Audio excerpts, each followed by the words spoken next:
to the Free Kick Podcast. My name is Todd. And how about your Philadelphia Union? Snapping a 2-game losing streak, defeating New York Red Bulls this past Saturday by a score of 2-0, thanks to Indiana Vassilev and Olwethu and Bruno Damiani. Thinking about Makhanya because should have had a goal, right, in this game.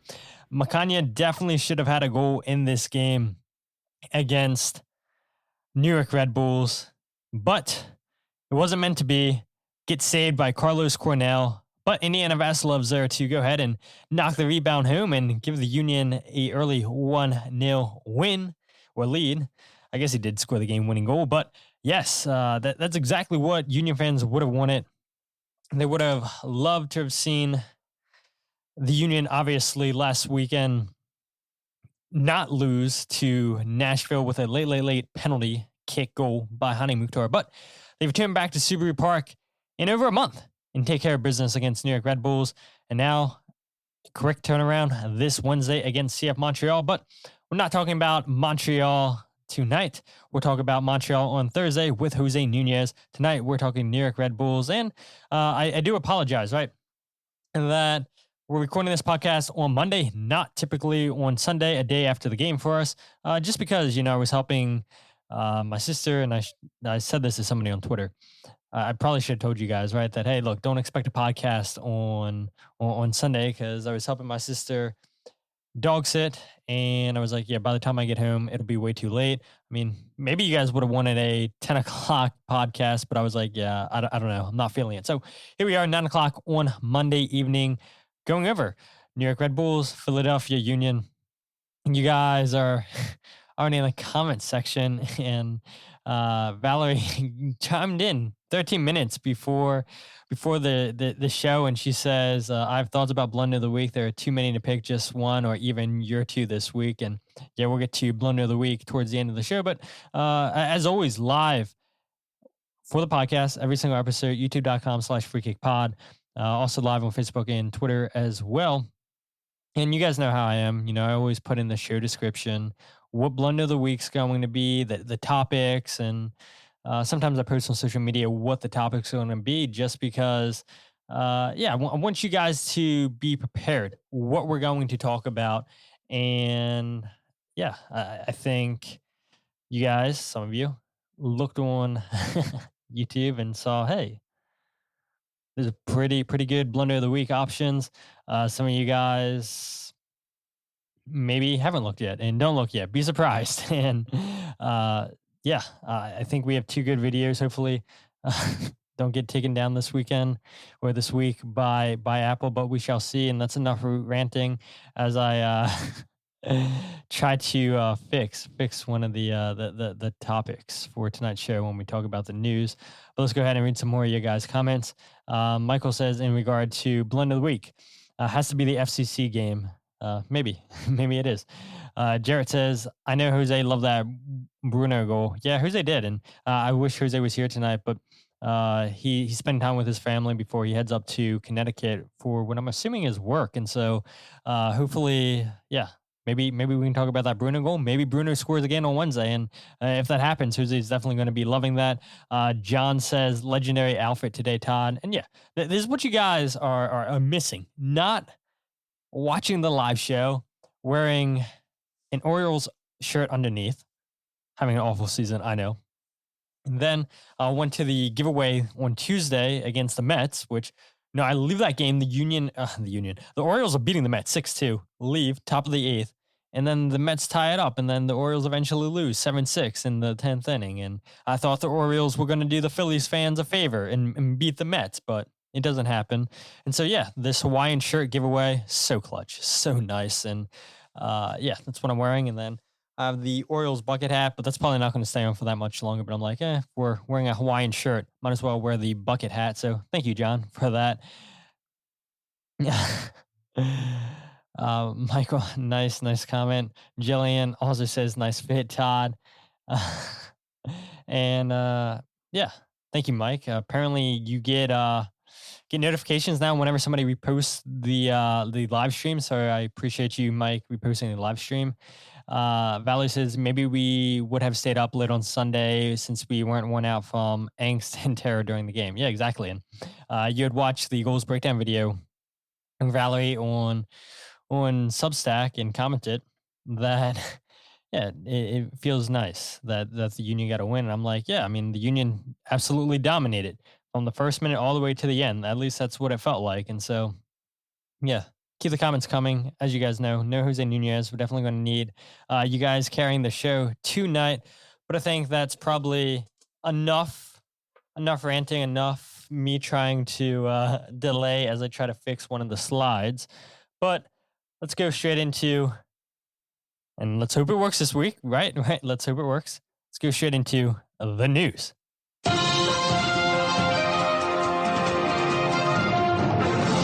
All right, so the only bit of news that I want to talk about is Indiana Vassilev and Olwethu Makhanya earning Team of the Week honors. Or Team of the Match Day, right?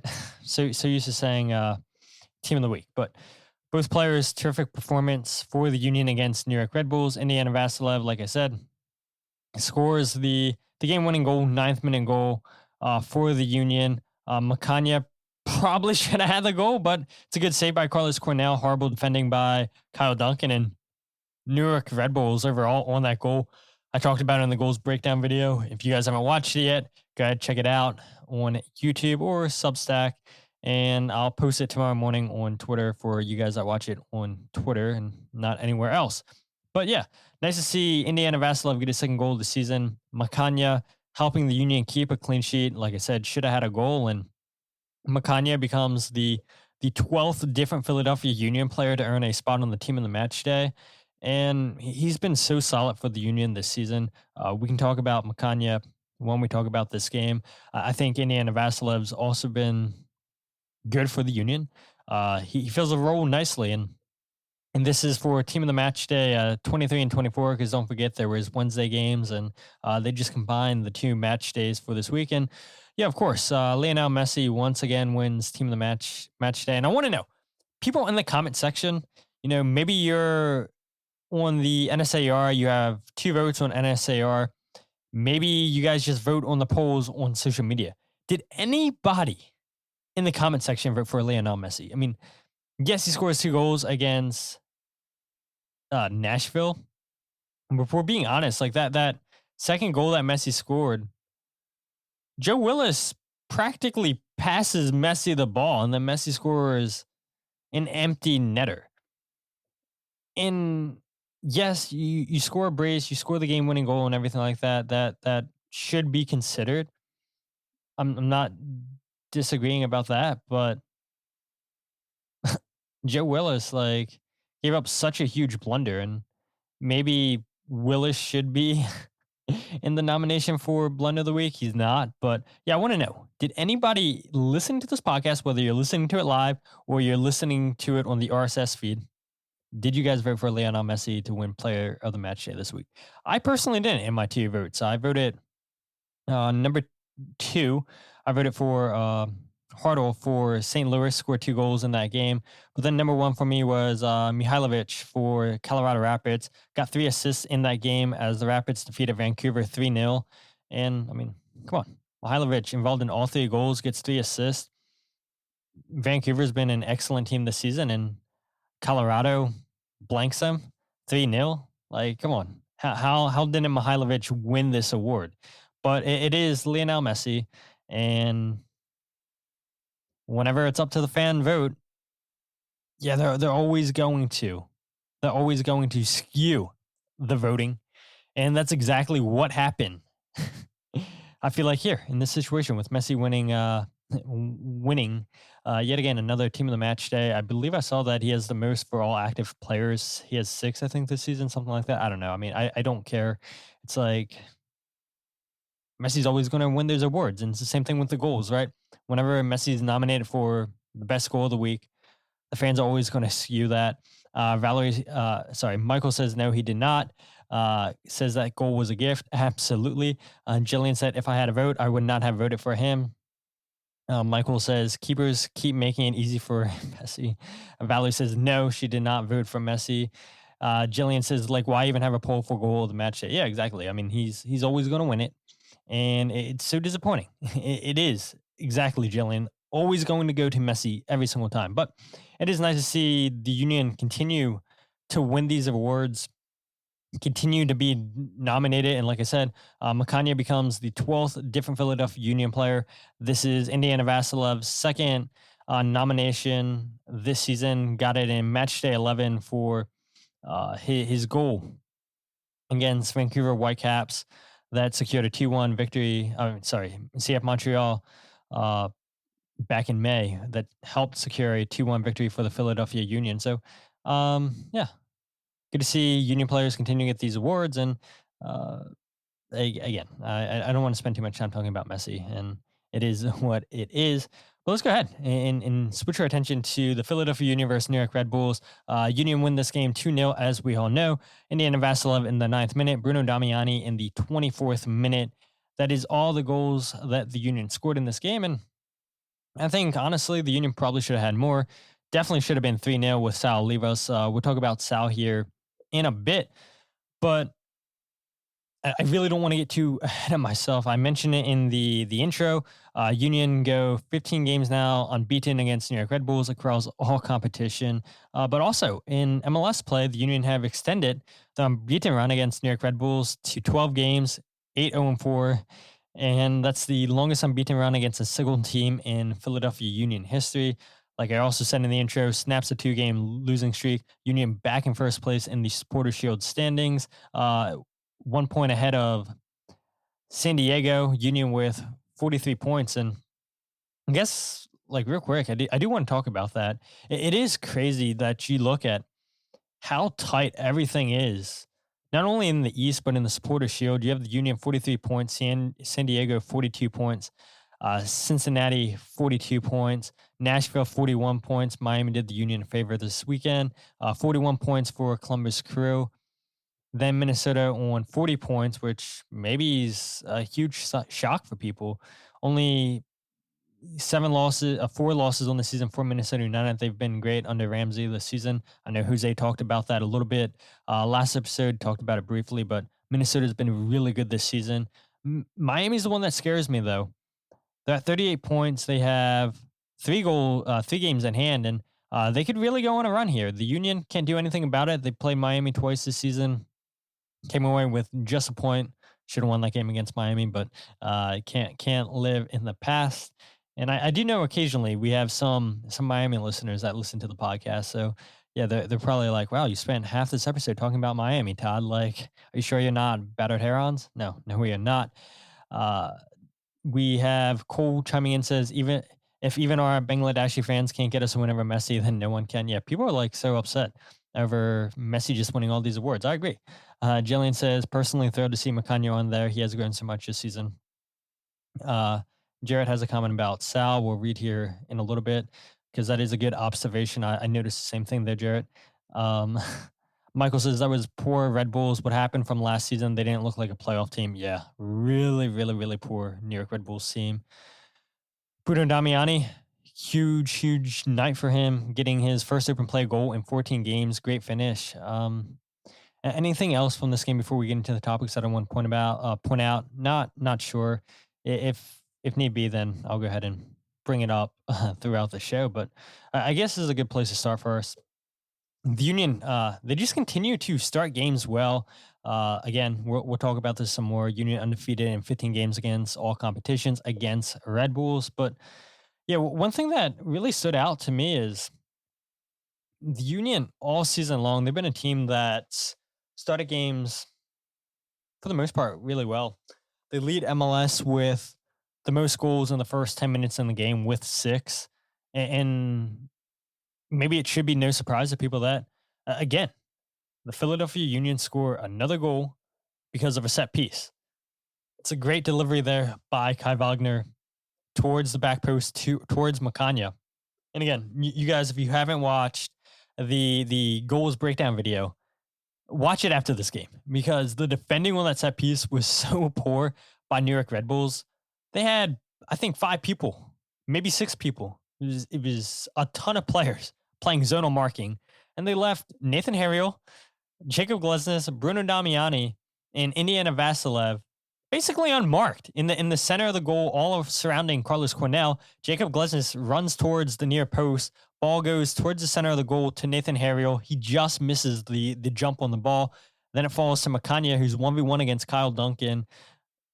Don't know what Duncan's doing on the play. I mean, complete mismatch. Carlos Cornell comes up with a big save, and then ball spills out to Indiana Vassilev, who's also unmarked. I mean, it was horrible defending. And to your point, Michael, a really, really, really poor showing by New York Red Bulls on the night. We'll talk about what happened in the first half later on in the show, because I probably should have looked this up, and maybe you guys watching live, maybe you guys can do it. Kyle Albany and I were trying to figure this out in the press box on Saturday. If the Philadelphia Union have had a single game this season where they haven't conceded a shot in the first half, and I think we started looking and we're like, nah, let's not look anymore. But that seems like that's probably true, right? Like, I feel like it's so rare for teams not to have a single shot in the first half, and that's exactly what the Union do. We'll talk about that a little bit later. But yeah, just so poor for the Red Bulls on that first goal. The second goal, quick restart by the Union. Great passing, first time finish by Bruno Damiani. And that's exactly what this Union team shows you they can do. Yes, we all know they're a pressing team. They love to press. They can press amongst the best teams, but they can also break you down passing-wise. And to see the first-time passing between Kai Wagner, Jovan Lukic, Kai back into Ty Baribo first time into Quinn first time into Bruno Damiani. I mean, fantastic passing, fantastic runs off the ball.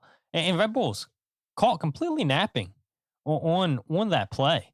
And you saw Sandro Schwartz not happy with that goal conceded whatsoever. And what do you guys feel about him? I feel like he's one of the more unlikable coaches in MLS. And I don't know, it's just something about him, his demeanor that irks me. And I'm like, it just always seems like he's complaining about something. And I don't know, will he make it through the rest of the season with New York Red Bulls?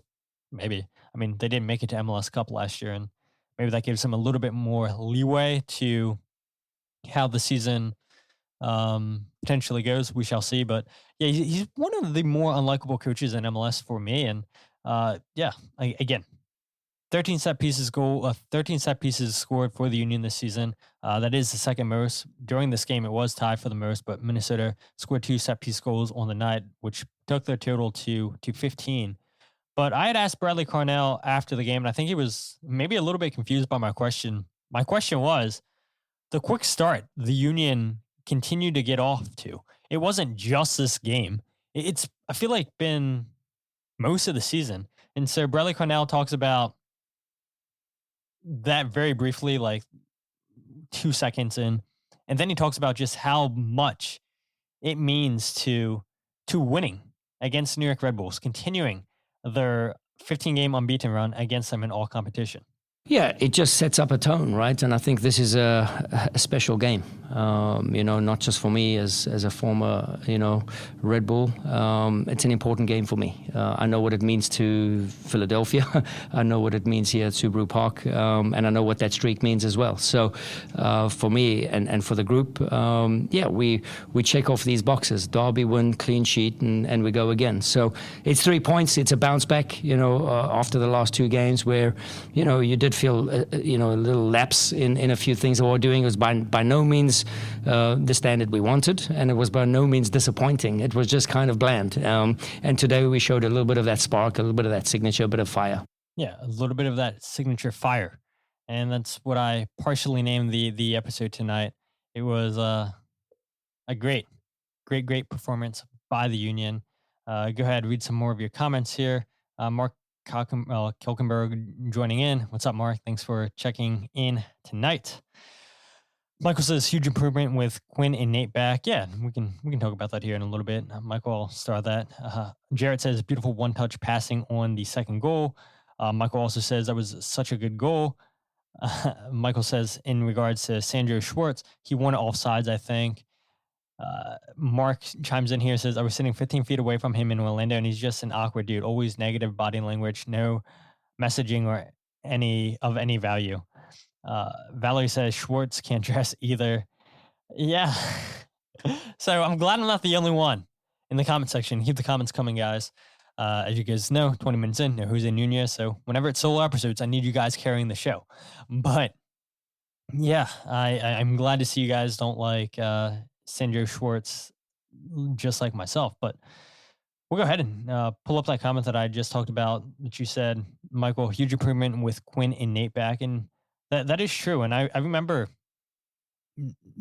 after the Nashville game, Bradley Cornell was talking about how he's excited to finally get back to regular training sessions and getting players back. And that's huge for this team because Bradley Cornell's not that Jim Curtin wasn't a coach that valued training, but it kind of feels like the Union's training sessions are maybe a little bit more intense. And we only get 15 minutes and that is it under Bradley Cornell. So we don't get to see everything that's going on, but seeing how fit this team is, which I think they're probably more fit this year than they were last year, maybe the year prior. And that's not a knock on Jim Curtin and his staff, but I do feel like the team's a little bit more.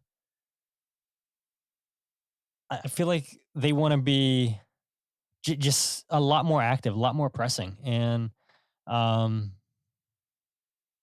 yeah, I just think that it showed throughout the whole season, and it was active against New York Red Bulls, a team that loves to press. But I think the Union on the night were a better team pressing wise, and the Union didn't impress. I feel like they normally do. They broke Red Bulls down a lot by their passing, and it was these triangle passing, these quick short passes. And when you get to those first time passes, you know you see how effective they can be. And I think of a player like Jack McGlynn. Yes, he doesn't fit how Bradley Cornell wants to play with the pressing, but when you see Jovan Lukic, who we talked about this, we continue to talk about on the show, is a playmaker for the Union, his passing, his vision to break down teams with his passes, that's a big plus for the Union. To see him getting involved in one-time passes, to see Quinn Sullivan, who you mentioned, Michael, big coach to have for a big player for the Union to have back.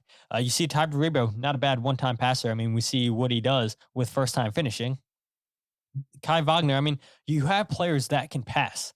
I think Jack McGlynn would have fit in if the Union wanted to go more passing. It's not how they always want to play, but they do show another side of them that, look, okay, if teams are going to expect us to press, if teams are going to expect us to go all out trying to win the ball back and try to hit on counterattacks, we got to find other ways to break teams down. And the Union proved that against the Red Bull that they can with their passing. And Quinn Sullivan, a big part of that because of his movement. He's a player that's not afraid to take players on 1v1. I think Indiana Vassilev too, which I was a little bit shocked by. A lot was going down the left side of the field, trying to get him involved as much as possible in this game. And yeah, and he could add 2 goals in the first half. Towards the end of the stoppage time, great ball forward by Jovan Lukic into Indiana Vassilev.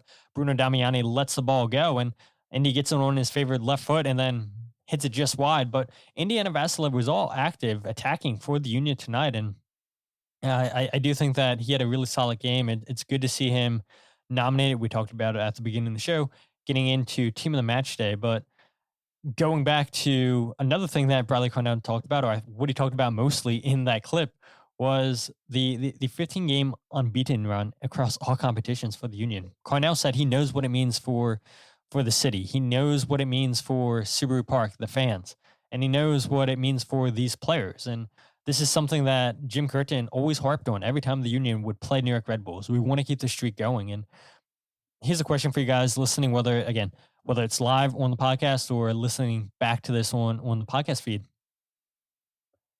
Do you guys think the Philadelphia Union have a rival? And I would say personally, the biggest rival for the Union are themselves. I don't think New York Red Bulls is the rival. I mean, how can they be? They haven't beat the Union in 15 games. DC United can't be the Union's rival because the Union absolutely dominate that series. I think for a little bit, it was potentially New York City, but that seems to have fizzled out. It was at its peak during the playoffs. I think it started back in 2021 in the Eastern Conference Final, and the Union unfortunately losing that. I think New England has the potential, but they're just so far away that I don't think it's really a rival. And so, like I said, I don't believe the Union have a rival. I think the rival for the Union is themselves. And is that harsh? Maybe. Maybe it's the fans. Maybe you guys are the biggest rivals for the Union. But yeah, I get it. Like, we all know Cincinnati and Columbus is a bigger rivalry than whatever the league tries to push with whatever team. The Hudson River Derby's a bigger rivalry than the Union and New York Red Bulls. El Clasico, Trafico is much bigger with the LA teams. I would say Orlando and in Atlanta is a bigger one. I think Orlando into Miami is a bigger one. Sporting Kansas City RSL from a few years ago, that was a pretty big one. I think Sporting Kansas City and St. Louis, I think that's a bigger one. So I would argue the Union probably don't have a rival. Maybe if DC United was more competitive, then that could be one. You know, I always think of DC United and New England just because they're two of the original teams. But, you know, if I'm saying New England and Philadelphia can't be one because of the distance, then how can New England and DC really be a rival? It's a shame, though, that DC United are so bad, which, by the way, maybe it should be DC United this week for getting Blunder of the week. I mean, firing Troy Lezane, I think is a great up-and-coming coach, and that's a horrible DC United team. They did him no favors putting that roster together, and when Rooney was there and the old GM and whatnot, there's a lot of pieces that they still need to move on from, and so Troy could only do what he could do. Jarrett chimes in and says that he believes that Nashville is the Union's biggest rival, and maybe if the Union beat the New York Red Bulls in the US Open Cup with that game being postponed, maybe it will be Nashville if Nashville beat the Union in Open Cup, because that would have been 3 times this season that Nashville would have beat the Union. But Union have to take care of business first in the US Open Cup on August 13th against New York Red Bulls. Michael says New York City, ? Pittsburgh Riverhounds, Jarrett says, yeah, that would be awesome if those two teams can play a lot more. Michael says, what about DC United? Valerie says unrivaled, and exactly that's what I think. I mean, unless we have to pick a rival, then it has to be the Union themselves. But yeah, I don't know. I mean, I feel like you can't really force those things. That's why I think the New York City and Philadelphia one that started back in 2021 was so good because of the implications with the playoffs, and then it continued in 2022 and during the regular season. So yeah, I think New York City would have been a potential one, but it seems like it's kind of fizzled out. And so, yeah, the Union, unfortunately, in my opinion, don't really have a rival. Pulling up Cole's comment says, Indy kind of reminds me of Quinn last season. We know how good he can be. He just needs to up his play in the final third at the level and be a little bit more clinical. It's a good assessment there from you, Cole, because we do remember last season, Quinn Sullivan pressing hard, trying to win the ball back.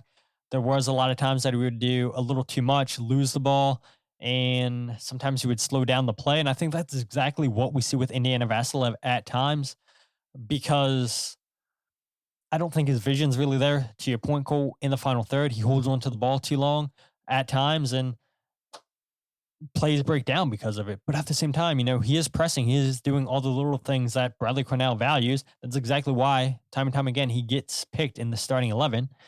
And yeah, he has a role to play in this team. He does have a spot to play. And I think maybe I've been a little too harsh on the show. I think maybe some fans have been a little bit too harsh on Indiana Vassilev. I think, let's say Indy wasn't playing the 10. If he's playing the 6, I think everybody's praising him. I think everybody's happy with what they would have got from Indiana Vassilev if he's not playing in such a crucial position where you do want more chance creation. But does it really matter with Quinn Sullivan back right now? Maybe not, because you still have Kai Wagner creating chances as well. And Kai Wagner involved in both goals this weekend against New York Red Bulls. Quinn Sullivan involved in the second goal for the Union, gets the assist to Bruno Damiani. And so those two guys, I think the Union are going to go as far as those two guys take them. We saw how much the Union struggled when Quinn Sullivan was away against Columbus, against Chicago, against Nashville.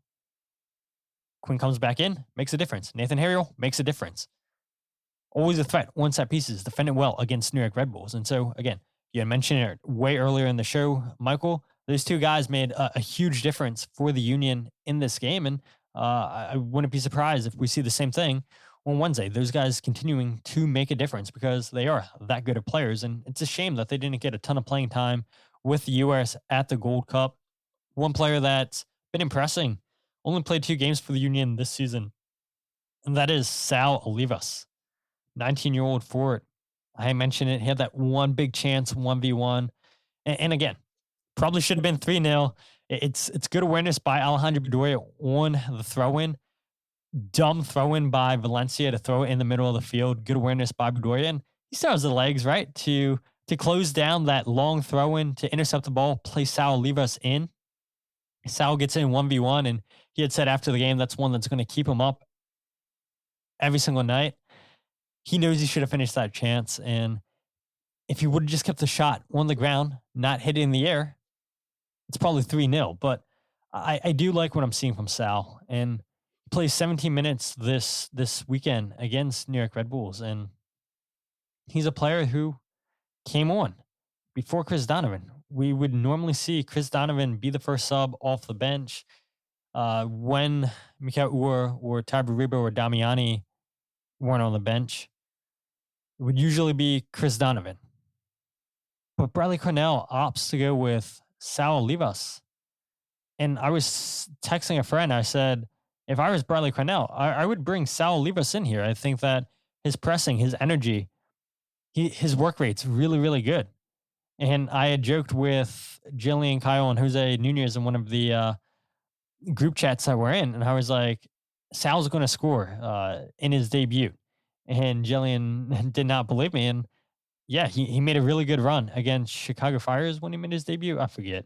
One of you guys will correct me, or maybe it was Columbus. I can't remember. But Sal made a really good run.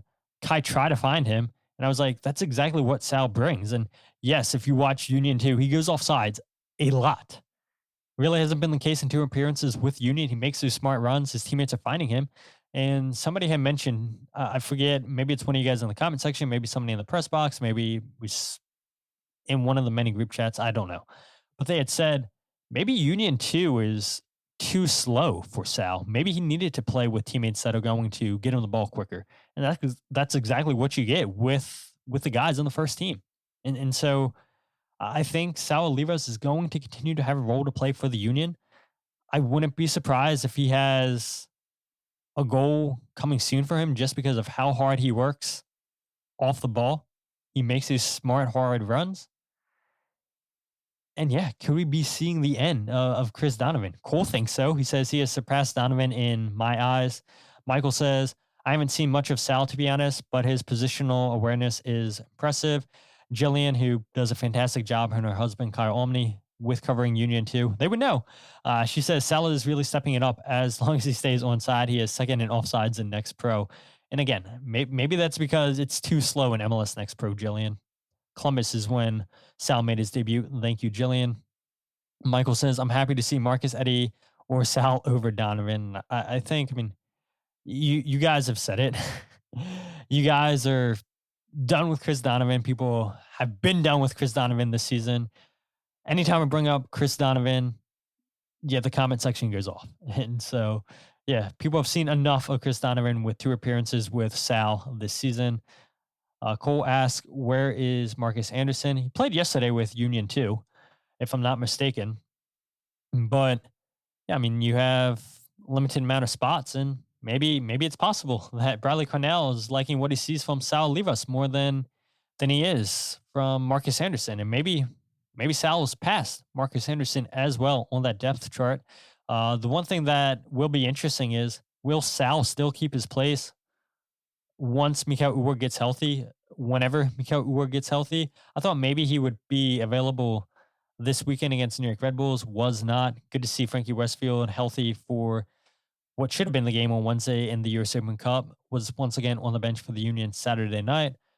And so, yeah, hopefully the Union continue to get players back from injury. But Sal Olivas, really, really impressive. And this is what Bradley Cornell had to say after the game. on why he went with Sal Olivas and what exactly he's seeing from Sal so far in 2 appearances and in practice. I think based on his performance tonight, you can see exactly what he brings to the table. And he has 2 breakaway moments, or very, very close moments to a goal. His relentlessness against the ball. He cuts off the field. He does so many little things right, which frees up a little bit of the transition moments for the other guys to thrive on. So, at the end of the game, when you need a bit of a spike and an injection of energy, where they brought their 2 on, we needed to counteract that and change the situation a little bit of our formation. We plugged in Tyberibo as the 10, and I thought we gained control again in many phases of the play. So credit to him and the rest of the team for taking that on. Yeah, you hear exactly why, and I think Bradley said it best. I mean, if you watch this game, 17 minutes, Sal Olivas showed you why he was the first striker off the bench. And he showed you it against Columbus. And I do think he is first choice over Eddie Davis, too, when you consider Eddie coming up sometimes with the first team. And yes, to Jillian's point, Sal goes offsides a lot in MLS Next Pro. But maybe, just maybe, it's too slow for him down there. His pressing is really, really good. His hold-up play, I think, if he's asked to do that, I think that's good. I think he's really good in the air. Just reading some of Sal's stats, and again, I mean, limited stats, but he did well. He really did well for the Union. 4 out of 5 accurate passing, 1 chance created on the night, 1 out of 1 shots on target. Yeah, he misses that huge chance. Goes off sides once in this game, so yeah, I didn't think he went off sides, but yeah, apparently he did. I mean, I was more paying attention to his 1v1 chance in the 88th minute. Wins his only aerial duel on the night. And I'd said to Kyle Omni, I said, it seems like Sal's got taller this season. You guys that watch Union 2 a lot more than me, you guys that go to those games in person, does it seem like Sal Olivas has grown taller? And he has the speed. He has the pace. And I think he's going to continue to play a crucial role for the Union in this season. And it's only a matter of time before I think he scores a goal with the first team. 1 goal in 3 matches for Anderson, 0 goals in 16 matches for Donovan. This season, I'm assuming you're talking about Cole. That is crazy that Donovan's played 16 games this season. Here's a question for you, Cole, if you don't mind looking it up. Chris Donovan hasn't played over 500 minutes. True or false? It's got to be less than 500, right? It's got to be. There's no way he's played over 500 minutes this season for the Union. Michael says, can't really keep saying it's okay to be a forward and not even score once. He has a hand in some good plays this season, but he should have found the back of the net at least once. He does find himself in a lot of good positions. Should have scored against Nashville. Really should have scored against Nashville. Did not. Cole says, no, I'm not mad Sal is there. I'm mad Donovan is there over Anderson. I tend to agree there, Todd. He is doing better with the first team. Jalen says, I don't know. He was really tall last year, but I'm sure it's all tall to me. Yes, this season, Cole was talking about 16 appearances for Chris Donovan. It really doesn't feel like it, but if you can look it up, it's got to be less than 500 minutes in MLS this season. Yeah, 468 minutes. Thank you. I knew it had to have been under 500. There's just no way he's played over 500 minutes. 5 starts this year for the Union. Yeah, I wouldn't be shocked if the Union don't pick up Chris Donovan's option next season. But again, we got to get through this season before we talk about roster decisions. But hey, look, the more that Sal Olivas impresses like he has the last 2 games, I think we'll see less and less Chris Donovan. But maybe not, because Bradley Cornell's a coach that seems to always give chances. Let's go ahead and pull up the last topic though on the night. We're flying through this, and I appreciate your guys' comments on YouTube and on Twitter. But it's something I talked about at the beginning. It's the Union's strong defensive effort. Yes, that was on display Saturday night against New York Red Bulls, holding New York Red Bulls to 0 shots in the first half. But we've seen that throughout the whole season, I feel like, where the Union have 9 clean sheets. Andre Blake picks up his 5th clean sheet of the season.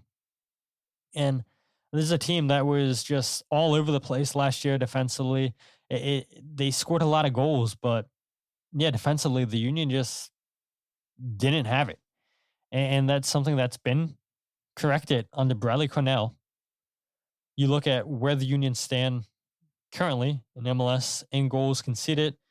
They've conceded the fewest amount, 21. 21 goals conceded, the fewest amount this season. Yeah, 37 goals for the Union is definitely not up there for the most. It's San Diego, Miami, San Jose, Chicago, Orlando. Union, not even the top 5. But defensively, that's where their success lies. And a big part of that's been because of Danley John Jock, Jovan Lukic. You go out, and yes, I know Danley John Jock was a mid-season acquisition last year in August, coming from Mets. But Jovan Lukic, he's the guy. And I praise him all the time on this show because of his playmaking ability, his vision to break teams down with his passing. But he's such a huge player for the Union defensively. I love the partnership between him and Danley John Jock. Neither one of those guys were ever going to get into the All-Star game because people just don't value defensive midfielders. And it irks me being a former defensive midfielder playing in high school because those are really the unsung heroes. And we were spoiled with Jose Martinez in Philadelphia. He should have got a lot more accolades than what he got. It seemed like Jose was only getting the attention when he was scoring goals, and that was towards his end of the time here with the Union. Jovan Lukic, a couple goals this season. Danley John Jock, a couple goals this season for the Union. But the work they do defensively, you guys know it. You guys watch the games every week. Nationally, they don't get the attention, and it is mind-boggling to me. I'm still upset that Kai Wagner didn't get into the All-Star game. He's having a great season for the Union. Defensively and offensively, doesn't get voted in. Of course not. It's Jordi Alba. But Danley John Jock, Jovan Lukic, you can make an argument. You really could. We did this exercise, I feel like a month or so ago, where I asked you guys, who's been your Union MVP? There can be a case to be made that Danley John Jock, Jovan Lukic are currently the 1A, 1B MVPs for the Union this season. Yes, you can make a case for Frankie Westfield. You can make a case for Kai Wagner, Quinn Sullivan, Ty Baribo. But Danley and Jovan have been excellent. They've been a big part of why the Union have conceded the fewest amount of goals this season. 21 goals conceded. It's pretty darn good. 5 clean sheets for Andre Blake this year, 4 for Andrew Rick, 9 overall for the Union. Jacob Glesnes, well-deserved All-Star honor. Olwethu Makhanya, well-deserved honor this past week for helping the Union keep a clean sheet. But it all starts defensively for the Union.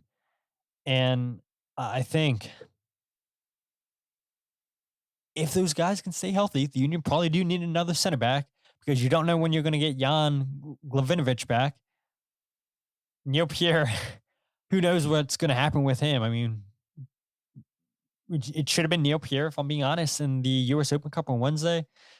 Neil Pierre was not in the starting lineup with that lineup in the game that never got played. But what does Neil Pierre have to do to get an appearance here or there? I mean, he's watching his former Union 2 or his current Union 2 teammates play meaningful minutes, make debuts this season while he still sits on the bench. I do think that the Union need to go out and get a center back because, knock on wood, no injuries happened to Makhanya or Jovan Lukic. As things stand, I guess Nathan Harriel's your third string center back, like it seemed to be last year. He was their 4th string center back. But if one of those guys, Olwethu Makhanya or Jacob Glesnes, go down, this whole thing could fall apart. But yeah, how impressive is that? Holding New York Red Bulls to 0 shots in the first half. 0 shots. I feel like that's extremely difficult to do. 8 shots total, 1 on target. 0 shots this whole game for Choupo-Moting, who New York Red Bulls go out. It's a big for them. Expecting big things for him. I know he's up there in age, but held to 0 shots in this game against the Union. Emil Forsberg had the least amount of touches, 37, than any outfield player that played 90 minutes. I mean, total lockdown job by Danley John Jock, Jovan Lukic, and the 2 center backs. And this is what Bradley Cornell had to say after the game about that defensive display from his team. One thing is, to match intensity, today we had to set the intensity of exactly how we wanted to do it, right? We had to put it on our terms very early on. And then that's what happens when you have, I want to say guys who, aren't used to that. I mean, they train and play at a certain pace, but we feel we up the ante on that. And when you make it uncomfortable for star players, you take away the passion a little bit. So, for us, it's about killing that passion and maintaining, the spaces and being brave to defend forwards and, just having a collective effort. And I think, throughout the whole roster tonight, everyone came in, made a contribution, everyone started, excellent contributions. So, and then Dre managed the game really well at the back there, was composed when he needed to be and played long when he needed to be. Yeah, and I think Andre Blake's passing too was pretty decent on the night too, if I'm being honest. I mean, it's not at Andrew Rick's levels, but yeah, Andre Blake was good, makes one save later on in this game. 8 completed passes long by Andre Blake. Yeah, wasn't challenged a lot by New York Red Bulls in this game. 8 shots, all in the second half for Red Bulls. But yeah, I mean the job to shut down Choupo-Moting, to shut down Emil Forsberg. Makhanya had 3 tackles in this game. Was the most tackles in the game. In the second half, comes up with a big block on, I forget what player it was. Who did he have the block on? Carmona, I believe it was. Number 19, yeah, it was Carmona. Big block there by Olwethu Makhanya in the second half. And you do wonder, right? It was a couple games ago, Taylor Twellman said it on the broadcast that there were scouts looking at Makhanya because he's had such a strong season for the Union. And again, makes you wonder what this team could have looked like last year if he was given the opportunity to play. Not running Jack Elliott, Jacob Glesnes into the ground. You trade Damian Lowe during the summer transfer window. Would have been an opportunity for Makhanya to play. Makhanya gets an opportunity this year, and he looks like he honestly belongs with the first team. And it seems like Ernst Tenner, again, time and time again, has an eye for talent. And it seems, and maybe it's a little bit too early, but it seems to be another hit for Ernst Tenner. Ty Baribo, well, we know what Ty does. And again, these are 2 players. I mean, maybe the 2 highest players the last couple seasons where the fan base is questioning why go out and buy these guys if they're not going to play. Maybe they just aren't that good. You finally give them chances to play. Ty Baribo last year, Makhanya this year. And again, does Ernst Tenner know soccer or not? I think you guys know the answer to that. Michael says if Lukic could stop rocketing the ball on the rebound, he could be even more of a menace. Domesticated Hoagie says we need a new rivalry. This one is too easy. I don't know who that would be. Domesticated Hoagie. Michael says Morgan is still out too, right? Yeah, Lewis Morgan for New York Red Bulls. Valerie says I loved that block by Olwethu, talking about the one on Carmona in the second half, defending the opposite side of the river end. Cole says, seems like such a good duo off the field too, which can go a long way. Yeah, I believe Sage Hurley did an interview with him, a couple weeks ago on The Dupe. So if you guys haven't checked that out, yeah, make sure to check that out. Really good interview with Makhanya. Very soft-spoken, but yeah, seems to be a really, really good guy. And that is one thing about this team is you're not going to see them go out and sign players that aren't good fits for the locker room. They really do the research and make sure that the players are going to gel well with the rest of the group. And yeah, Makhanya being another example of that. But yeah, just strong defensive efforts by the Union in this game against Red Bulls. Strong defensive efforts by the Union overall. And that's why we see the Union on top of the Supporters' Shield standing. And the more and more high displays that we see by the Union defensively, I mean, this team is going to be up there for sure, I think, for contenders for at least the top 4 in the East. I mean, things are so tight, but I can't see the Union dropping below the top 4 this season. Jillian says Makhanya is a really good guy, so nice and polite. And I believe you guys had an interview with him on your show, maybe, Jillian, or maybe it was just a written article. I can't remember. But yeah, Union do know how to pick them. They know how to find them. And Makhanya having a really, really good season for the Union. But as we get ready to wrap up the show, let's see if we can keep this within an hour. I do want to talk about Blunder of the Week. And so, Valerie, you had talked about Blunder of the Week at the beginning of the show because, like I always say, I tell you guys on YouTube, I have it in the show description what Blunder of the Week's going to be. And there were so many good nominations this week.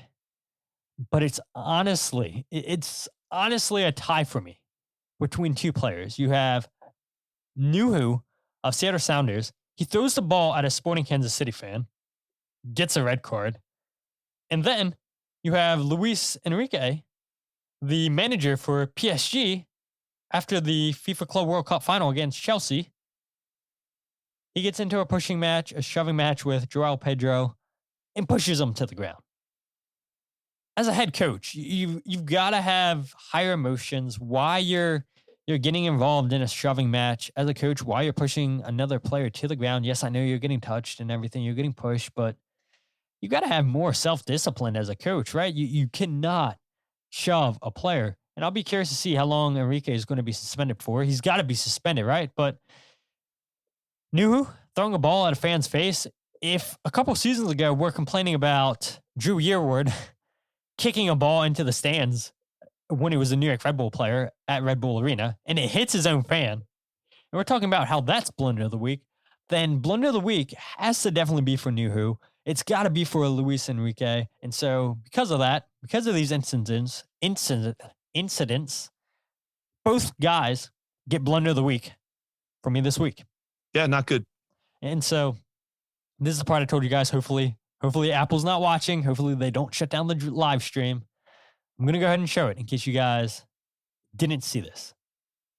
If you guys didn't see what happened in the Seattle Sounders versus Sporting Kansas City game, this game was in Sporting KC. And so Nouhou, he's behind the goal. He's about to pick up the ball. You guys can see it here. So he picks it up, throws it right there in the fans in the supporters section of Sporting Kansas City, nonetheless. And then he gets red carded. Referee gives him a red card. He gives a middle finger to the referee. Here it is again. Picks up the ball, throws it at the fan. Like, what are you doing? You've got to have better discipline than that. You got to have more self-control. Why? Why are you throwing the ball at a fan's face? I don't understand.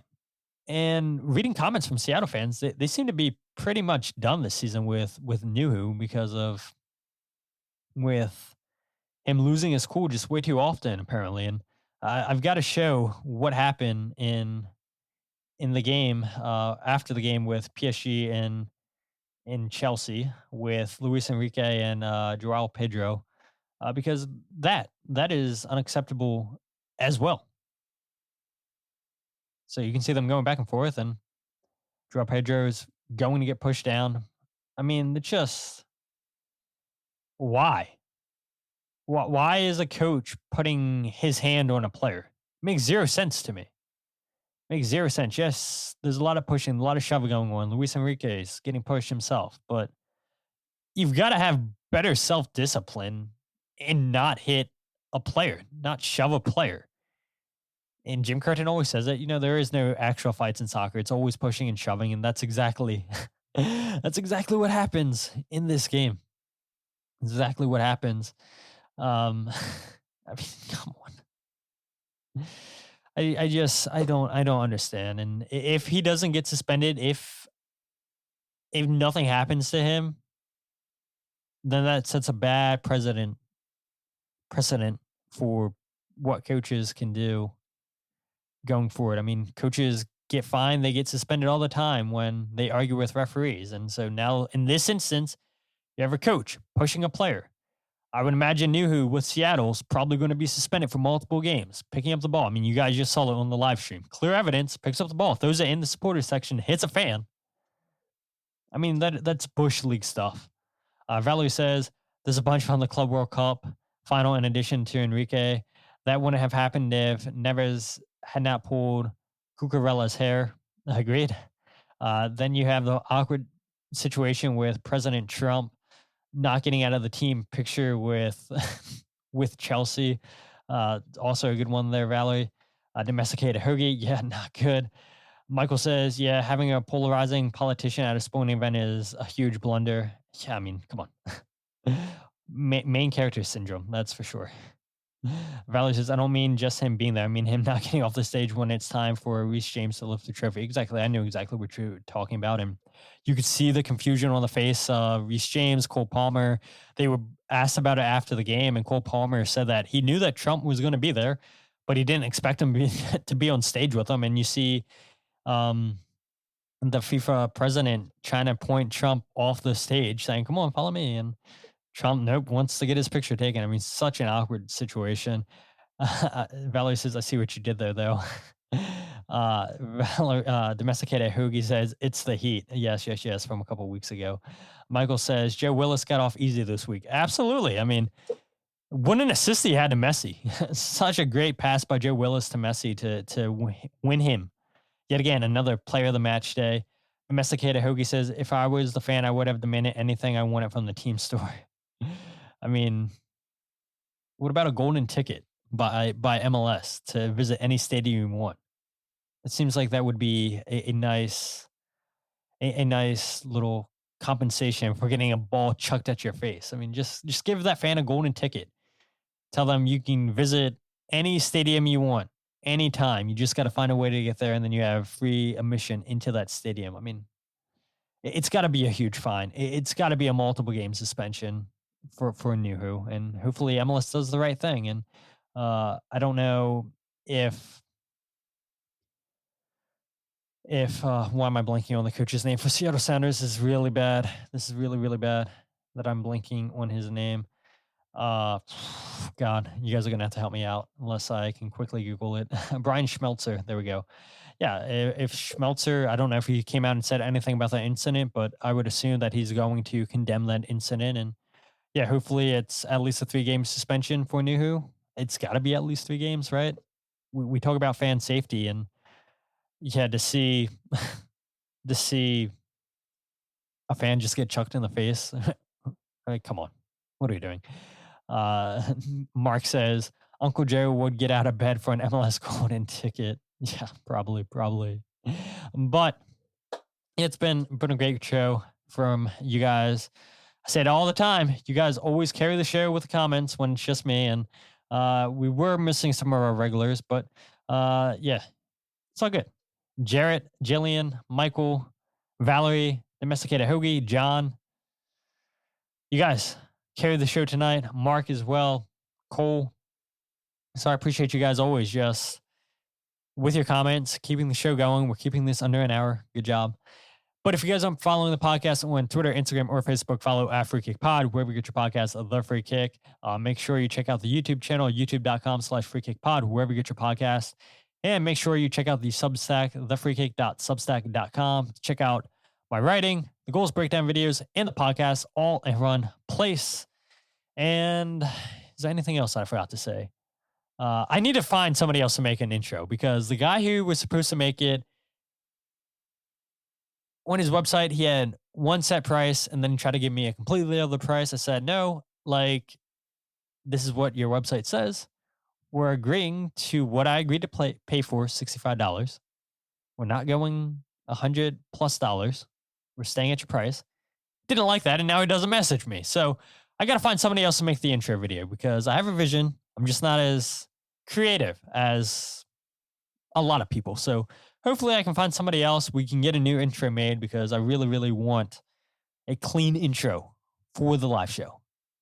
So maybe in the coming weeks, unless one of you guys, the listeners, know somebody that's really good creatively to make an intro video for YouTube, to make an audio version for the podcast. If you guys know anybody, send them my way, and we'll go ahead and yeah, hopefully get a new